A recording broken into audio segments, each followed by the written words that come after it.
आज हिमाचल प्रदेश में corona virus का स्थिति थोड़ा बेहतर है। पिछले 24 घंटे पे 178 केसेस का टेस्टिंग हुई और सारा नेगेटिव पाए गए। इस वक्त 18 केस जो है कोरोना वायरस पॉजिटिव अस्पतालों में उपचाराधीन है और हमने हजारों लोगों को इस सिलसिले में क्वारंटाइन में रखा है और कम्युनिटी स्प्रेडिंग को काटने के लिए जो कुछ हो सकता है वो हम कर रहे हैं।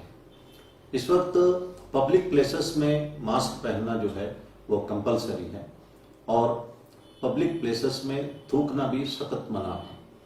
अगर आपके पास मास्क नहीं है तो आप होममेड मास्क पहन सकते हैं, लेकिन कुछ दिन बाद अगर मास्क पब्लिक प्लेसेस में नहीं पहनेंगे तो आपके ऊपर कानूनी कार्रवाई हो सकती है। और इसी तरह हमारे नॉलेज में आया है कि कम्युनल हार्मनी मेंटेन नहीं किया जा रहा है और शॉप्स में, हॉस्पिटल्स में एक कम्युनल डिस्क्रिमिनेशन भी किया जा रहा है। ये उचित नहीं होगा, इस पर हम कड़ी कार्रवाई करेंगे और कुछ लोगों को कम्युनिटी के आधार पर मकान खाली करने का भी आदेश दिया जा रहा है।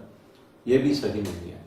कश्मीरी लेबरर्स हिमाचल प्रदेश में रुके हुए हैं और उनका देखभाल करना और उनका सिक्योरिटी भी हमारी जिम्मेदारी है। SHO ये सुनिश्चित करे कि कश्मीरी लेबरर्स हमारे प्रदेश में जब तक रहेंगे वे सुरक्षित रहे। और पीस कमिटीज हमने कम्युनली सेंसिटिव एरियाज में बनाए हैं और ये पीस कमिटी मीटिंग्स होल्ड करे और इंश्योर करे कि जो कम्युनल हार्मनी समाज में बनाए रहे और इसके लिए जो कुछ हो सकता है हमें करना चाहिए। और नॉर्थ ईस्टर्न स्टूडेंट्स भी हिमाचल प्रदेश में हैं, इनका भी सुरक्षा इंश्योर करना हमारा फर्ज है। ये नेशनल इंटीग्रिटी के लिए भी बहुत जरूरी है। परवाणु में एक इंसिडेंट हुआ है, एक लड़का मिथाइल अल्कोहल पीने से उसका आंख चली गई, इस वक्त PGI में उपचाराधीन है और मेरा अनुरोध है कृपा करके ये मिथाइल अल्कोहल या एडल्ट्रेटेड अल्कोहल ना पिए, ये आपको हानिकारक हो सकता है। एक और बात हमारे नॉलेज में आए, जो कुछ स्टूडेंट्स अभी भी बाहर निकल रहे हैं और पेरेंट्स को पता है कि वो बाहर से ड्रग्स प्रोक्योर कर सकते हैं, लेकिन लड़के भी बाहर आ रहे हैं, पेरेंट्स भी बाहर आ रहे हैं। मैंने पहले भी अनुरोध किया था कि ये मत करें और अगर इस वक्त आप अपने बच्चों को ड्रग मैनेज से नहीं बचा पाएंगे तो बाद में आप सरकार से उम्मीद नहीं कर सकते हैं, क्योंकि आपने अपना फर्ज नहीं निभाया।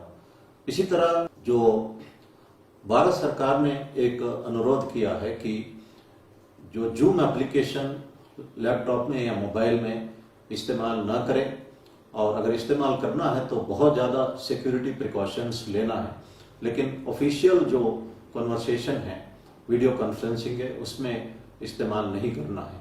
इन आदेशों का पालना करना हम सबका कर्तव्य है।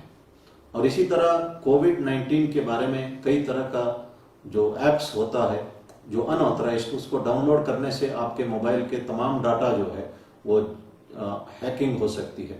इसलिए वैसे भी मोबाइल में कभी जो personal data, Aadhaar card number, PAN card number या बैंक डिटेल्स और जो CVV नंबर वगैरह फीड नहीं करना चाहिए। अगर साथ में हम किसी अननोन ऐप को वैसे ही डाउनलोड भी करना उचित नहीं रहेगा। और कुछ ड्राइवर्स जो है लोगों को ट्रांसपोर्ट करने का प्रयास कर रहे हैं, तो इससे ड्राइवर्स को भी कोरोना वायरस लग सकता है। आप किसको लिफ्ट कर रहे हैं आपको कोई आइडिया नहीं है और मैंने कल कहा था आपके ऊपर इस बारे में कार्रवाई भी हो सकती है। आज कुल्लू में भी एक इंसिडेंट हुआ है, जो एम्बुलेंस जो है 2 आदमियों को हमीरपुर से साइंस ट्रांसपोर्ट करने में लगा हुआ था और उस पर कार्रवाई की जा रही है। इसलिए इस तरह का काम ना करें। आपको जो फैसिलिटी दी गई है और प्रिविलेज दी गई है, पास दी गई है, उसको मिसयूज ना करें। इस वक्त देश में कोरोना वायरस को कंट्रोल करने के लिए कड़ी कदम आवश्यक है। हर एक राज्य जो है पूर्ण रूप से कोशिश कर रहा है कि अपने राज्य में इसको कंटेन करने का, और हिमाचल प्रदेश भी काफी हद तक इस कोरोना वायरस को कंट्रोल करने में कामयाब रहा है। और अगर हम आज थोड़ा सा कष्ट नहीं भुगतेंगे, आने वाले दिनों में बहुत ही ज्यादा इतना ज़्यादा जो हम इमेजिन नहीं कर सकते हैं, उतना ज़्यादा कष्ट हमको भुगतना पड़ सकता है। इसलिए अभी थोड़ा सा कष्ट झेलना अनिवार्य है और ये कानून भी है, इसका पालना करना हम सबका फर्ज है। भगवान साईं बाबा ने कहा है कि हरी वरी और करी को अवॉइड करना चाहिए। हमेशा हम पहले हरीडली काम करते थे, हम ओवरटेक करते थे, हम हाई स्पीड पे हाईवे में गाड़ी चलाते थे और इस वजह से बहुत सारे एक्सीडेंट्स होते थे। अब आपका कोई हरीड एक्टिविटी नहीं है, घर में आराम से बैठे हैं, हरी की जगह आप हरी की याद कर रहे हैं।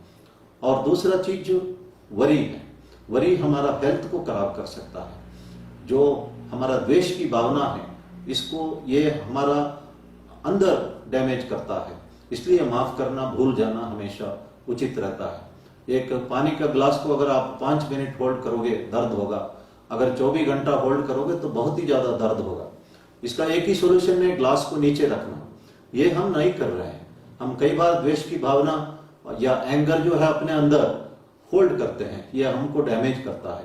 माफ करना, भूलना जो है वो हमारे सेहत के लिए उचित है। आपके घर में कुकर होता है, उसमें जो सीटी होती है, वो सीटी इसीलिए है कि जब भाप ज्यादा होता तो बाहर निकलना है। ये जो घर के अंदर जब हमारा स्ट्रेस या टेंशन बढ़ जाता है तो हमें थोड़ा सा एक्सरसाइज करना चाहिए, योगा प्राणायाम करना चाहिए। और इसी तरह जो डांस करना या म्यूजिक सुनना, सारी एक्टिविटी, फिजिकल एक्टिविटी करने से ये हमारे शरीर के लिए सीटी का काम करता है। चिता और चिंता में यही फर्क है। चिता हमारे लाश को जलाती है, चिंता हमारे को अंदरूनी जलाने का काम करता है। और यह भी कहा जाता है कि happiness is always an interval between worries. जिंदगी में वरीज जो है अनिवार्य है, लेकिन उसको हमको फील नहीं करना और हमेशा हैप्पीनेस को ही एक्सपेक्ट नहीं करना। जो चीज अनिवार्य होता है उसको हमें एक्सेप्ट करना चाहिए। और करी जो है, जो फ्राइड चीजें खाना जो है, वो हमारा आरोग्य के लिए अच्छा नहीं है। इसलिए भगवान साईं बाबा ने कहा है कि हरी वरी और करी को हमें अवॉइड करना चाहिए। और जो कष्ट झेलने का एक आसान तरीका भगवान को याद रखने का, और मैं कहना चाहता हूं कि एक महात्मा जो है, उनके पास पावर है कि किसी को भी वो हील कर सकते थे, हीलिंग पावर था उनके पास। लेकिन जब वो हील करते थे, जैसे कुष्ठ रोगी उनके पास आते थे तो सारा वुंड वो ठीक करते थे, लेकिन एक वुंड वो छोड़ देते थे। वो इसलिए छोड़ते थे कि उस आदमी को हमेशा भगवान का याद रहे। वो किसी ने उनसे पूछा कि एक वुंड क्यों छोड़ते हैं? वो कहते हैं कि मेरे पास शक्ति है, मैं पूरा वुंड हील कर सकता हूं। अगर हील होते ही ये भगवान को भूल जाएगा, इसके माइंड पे ईगो और एरोगेंस जो पहले था वो दोबारा आएगा। और इसकी भलाई के लिए मैं चाहता हूं कि ये भगवान को याद करते रहे। तो इसी तरह जो भगवान को याद रखना जो है, याद करना एक मॉर्फाइन इंजेक्शन या पेन किलर का बराबर है। पेन तो रहेगा लेकिन पेन हमें महसूस नहीं होगा। और सरेंडर जो है और भी अच्छा तरीका है। भगवत गीता में कहा है कि अनन्यस चिंतयन्तो माम ये जनाम पर्युपासते तेषां नित्याभियुक्तानां योगक्षेमं वहाम्यहम्। भगवान कहते हैं कि जो सारी चिंताएं मेरे ऊपर छोड़ दो, मेरे ऊपर सरेंडर करो, मैं आपका सब कुछ योगक्षेम देख लूंगा, आपका देखभाल करूंगा। लेकिन टोटल सरेंडर भी इतना आसान नहीं है। इसीलिए जो महाभारत में कुंती देवी ने भगवान से प्रार्थना की कि हमेशा मुझे कष्ट ही दे दो ताकि मैं हर वक्त तुम्हारा याद कर सकती हूँ।